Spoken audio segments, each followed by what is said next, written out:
But first, if there was any real doubt about the motivation of pro-Palestinian protests, well, that doubt should now be gone.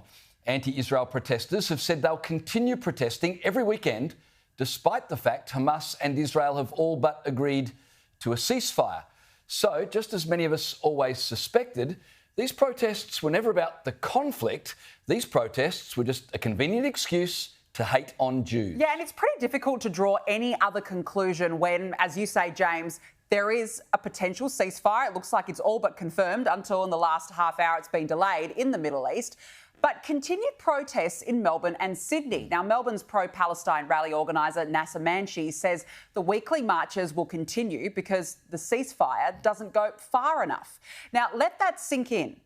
Hamas terrorists agree, in principle, to this ceasefire, but Nasser Manshi does not.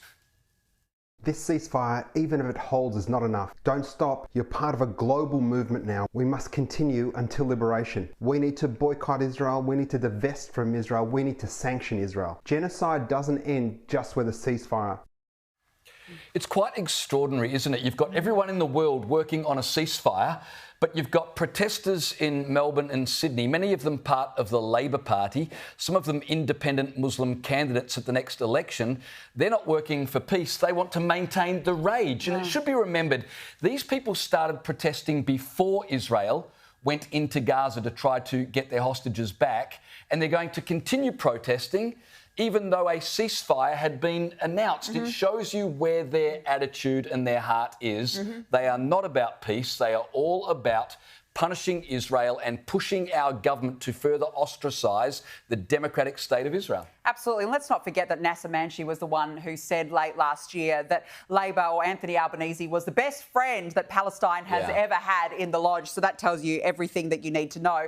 But I don't think we could be naive, James, to the thought that just because of a ceasefire in the Middle East that it's going to put an end to these rallies week in, week out. It was never about that. It was never, ever about that. But you can see on our screen here, look, different causes. You've got the Aboriginal flag. So we're talking all these different activists from all these different groups. They're going, let's all just come together week in, week out and protest what? Do they even know what they are protesting? But it says more about these people who are constantly, week in, week out, seeking to divide us, where on the other side of the world, they're trying to put an end to a now 15-month conflict.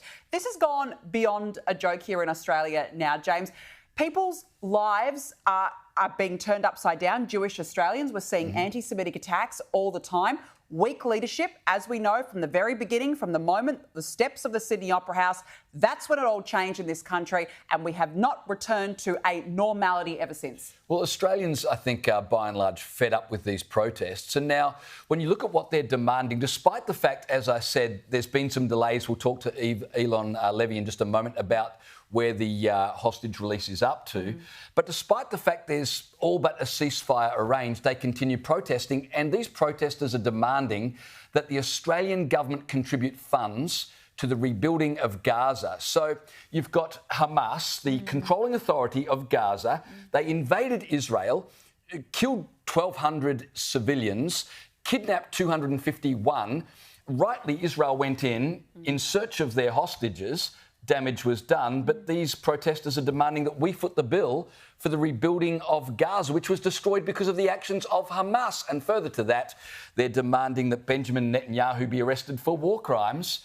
I mean, well, for goodness but sake, hang on a second. If your brothers or sisters were taken hostage by terrorists, you would want your leadership to do whatever the hell they had to do to get them back. War crime, you've got to be kidding. But let's not forget that Labor have stopped short, refused to say whether or not Benjamin Netanyahu would indeed be arrested if he ever came to Australia. So where are these ideas coming from, James? Because there has been no leadership from the very beginning. That's why they're out there saying, go and arrest the bloke, because they're allowed to. They're emboldened. So I know your question was rhetorical. Where have these attitudes come from? They have not arisen in a vacuum. No. They have come in an attitude and a climate that has been allowed, but more than allowed, has been precipitated by those within the Labor government. Yes, you're absolutely spot on. But look, I want to get to that breaking news now. This long-awaited ceasefire in the Israel-Hamas war has been delayed this evening after Benjamin Netanyahu confirmed at the 11th hour that it would not take effect until Hamas provided a list of the hostages to be released.